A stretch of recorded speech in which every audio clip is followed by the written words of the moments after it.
Ongi etorri txerrendulariak web saioera, beste aste betez, beste gai eta saio berri batekin gatorkezuagu. Aste honetako gaia benetan interesgarria da eta batez ere hurrengo asteetan gure herrian, gure Euskal Herrian izango ditugun lasterketetan aplikatzekoa. Errepidean nola egon behar gara, zaleok. Hori da gaurko gaia eta hori errepasatzeko beste batzuetan bezala dekalogoak prestatu dugu errepasatzen zer egin lasterketa bat ikustera joaten garenean. Noski, lehenago ere guazen errepasatzera aurreko asteak eman diguna. Asteko afizionatuekin hasiko gara, afizionatuekin bai neskek, bai mutilek lasterketak izan zituzten, neskek 2 eguneko challengea izan zuten, Leharti bai challenge berria, Arkinan eta Berriatuan, eta bertan sailkapen nagusiko garaipena Ineskantera Abilako txerrendulariarentzat izan zen, berak irabazi zuen krono igoera, eta hurrengo egunean talde onenean sartu zen. Bigarren egunean Idoia Erasok irabazi zuen etapa eta laboralkuntza taldeari, emakumezkoen laboralkuntza taldeari urteko lehenengo garaipena eman zion.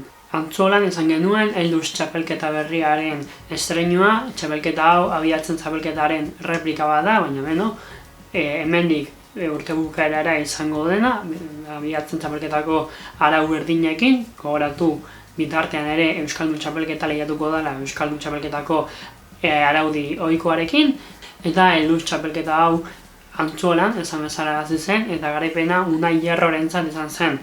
Honentzat ere urteko lehenengo garaipena bai ere bere taldearentzat, Bake taldearentzat, azkenean iazkoarekin alderatuz luz egin zaie, baina azkenean lortu dute lehenengo garaipena. Eta nola ez, junior eta kadeten lasterketa izan genituen, 2 kadetenak eta 2 juniorrenak, eta pixkanaka gure gutegia aurrera dijoa. Eta gaurko gaiarekin hasi baino lehen, gure animo beroenak bidali nahi dizkiegu aste honetan Espainiako txapelketetan ibiliko diren junior eta kadete mailako euskal txerrendulariei, bai Nafarroako, bai Euskadiko selekzioarekin bertan daude, Madrilen daude txerrendulariak, eta espero dugu domin bat baino gehiago iristea Euskal Herrira.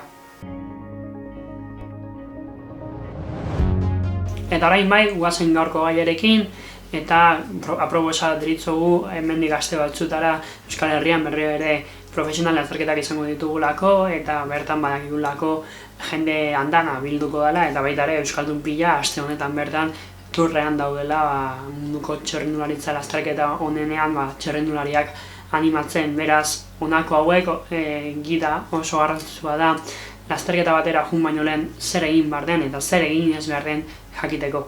Lehenengo araua eta egia da oso ohituak gaudela hau ikusteko, baina guztiz debekatuta dago, ezin da txerrendularien alboan korrika egin ez ibili. Txerrendulariak euren espazioa behar due, eta ez dute inor izan behar euren parean ez animatzen, ez gura ematen, zaleak geldi egon behar dira eta errepidean korrika egin gabe.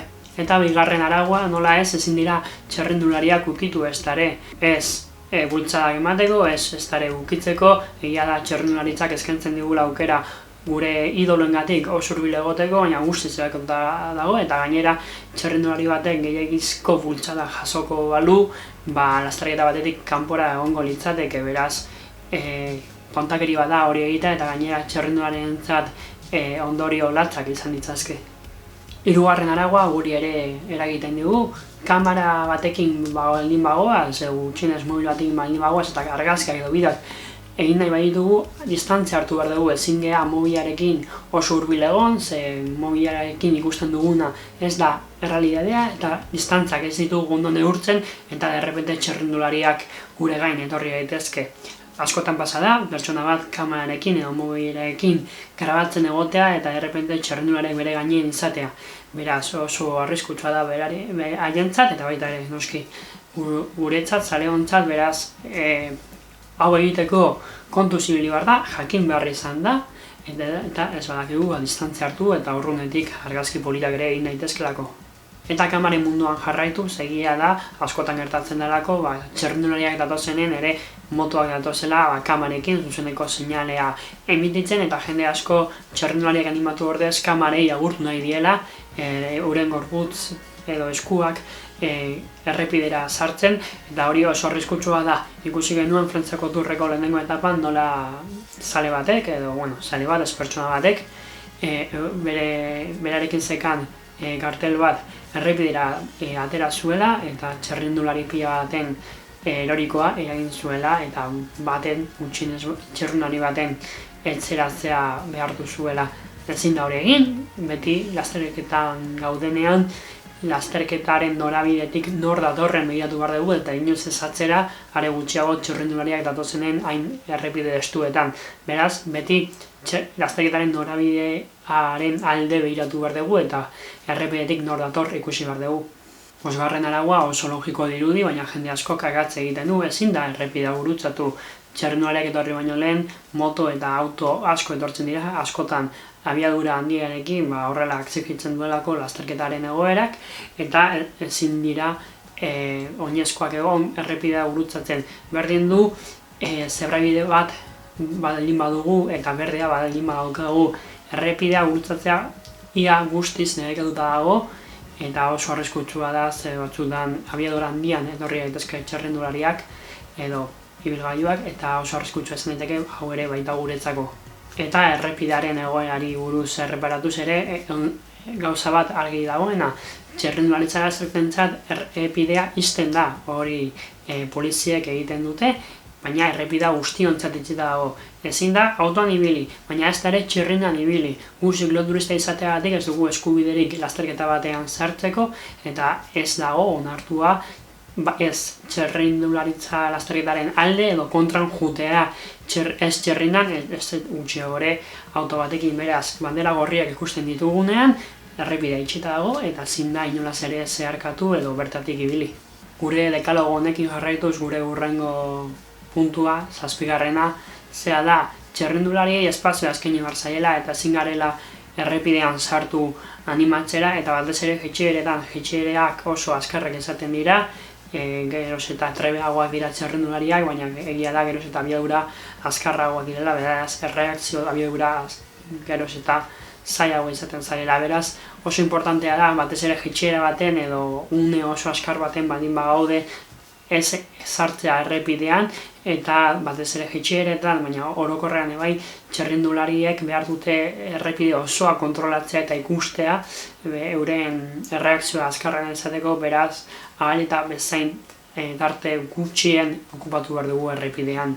Eta 8. puntua ere bide honetatik dator, aparkatzen dugunean gure autoa lasterketa batera goazenen eta autoa lasterketa joango den errepidetik aparkatuta badago oso kontu handirekin hartu behar dugu autoa guztiz errepidetik kanpo egotea, ezin da errepidea inbaditzen egon eta batez ere eta hau beti gomendatzen dugu aparkatzean kotxeko lehiatiak barrura sartzea gutxienez entrenatu batzuk kentzeko eta arriskua pixkat ere gutxitzeko.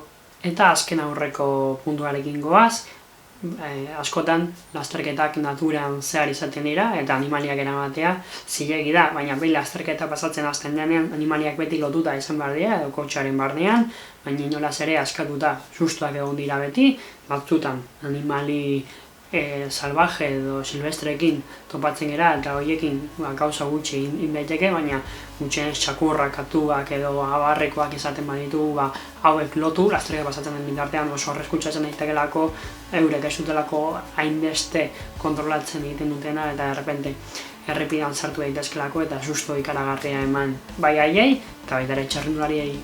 Eta azkeneko, zuenean, lasterketa guztietan segurtasunen arduradun pila izaten dira, bai lotura motoak, bai kruzetan egoten dira, eta noski ere, bai poliziak gure kasuan ertzaintza eta foruzaingoa eurek esaten dutena bete behar da, toki batean ezin badago jendea egon, ezin da egon, distantziak hartu, eurek badakite zer egin behar duten, noiz errepidea moztuta egon behar den, eta eurek esaten dutena bete behar da. Ez dago besterik, eurek gure lan egiten dute, gure segurtasunarengatik eta gure lehena errespetatu behar da.